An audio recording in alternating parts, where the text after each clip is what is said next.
Alright, so my book talk is over.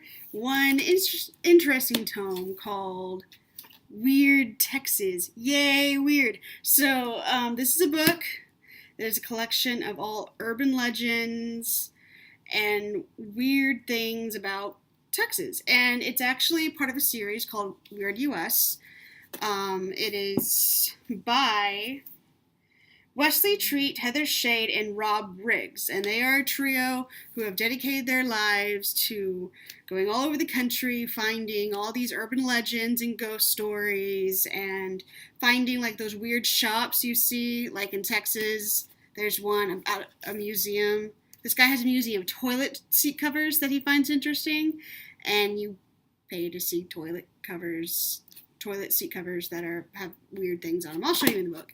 But it's not really related to my field of theater per se, except for the fact that some of these things in here would be good for script writing, for getting ideas for stories and things like that, because I do plan to teach playwriting in my class.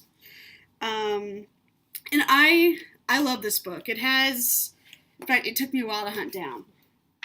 So it has local legends, ancient mysteries, fabled people and places, unexplained phenomenon, bizarre beasts, local heroes and villains, personalized properties, roadside oddities, roads less traveled, haunted places and ghostly tales, cemetery safaris, and things that are abandoned in Texas. And it goes all over the state.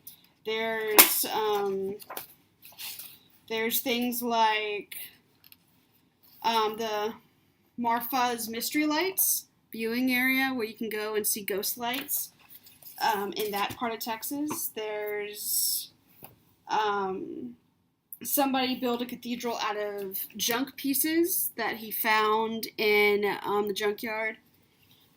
There's just a lot of really interesting stuff here. And for me personally, who actually has somewhat of an interest in urban legends and the weird side of history, the weird side of folklore, it's a very interesting read. And for the excerpt that I'd like to read for y'all is the one about Enchanted Rock, where I spent a lot of my childhood climbing all over that big, beautiful red rock.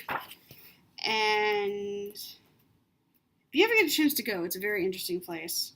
Let me see, the bookmarker fell out. Okay, here we go. Enchanted Rock. This is a truly ancient site. It is a pink granite dome that is more than 1 billion years old, which makes it one of the oldest exposed rocks in the world. The rock covers 640 acres in southwestern Llano County, about 20 miles north of Fredericksburg, and towns more than 400 feet above the surrounding area. It is the second largest batholith, or underground igneous rock formation uncovered by erosion in the United States. This is the first is Stone Mountain in Georgia. We just learned about in that geology class. But such mundane descriptions do not do justice to the wonder this legendary rock mountain has inspired.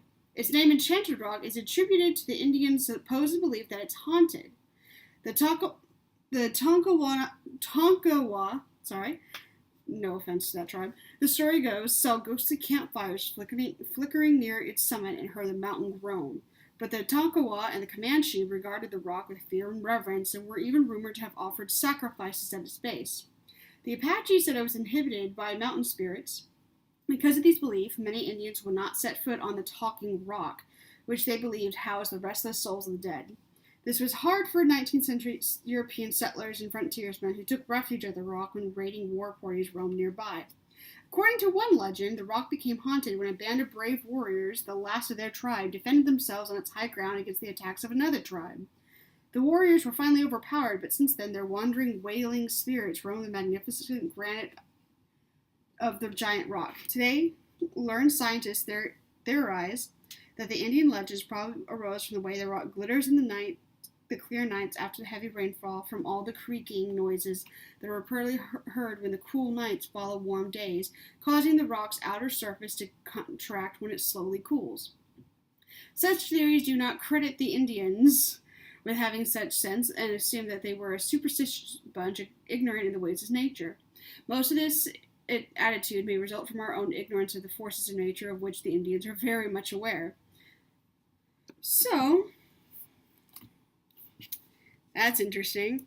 I bet you never really thought about that, about, Enchanted Rock. I didn't when I first went, but then I learned better because I went a lot and read some of this book.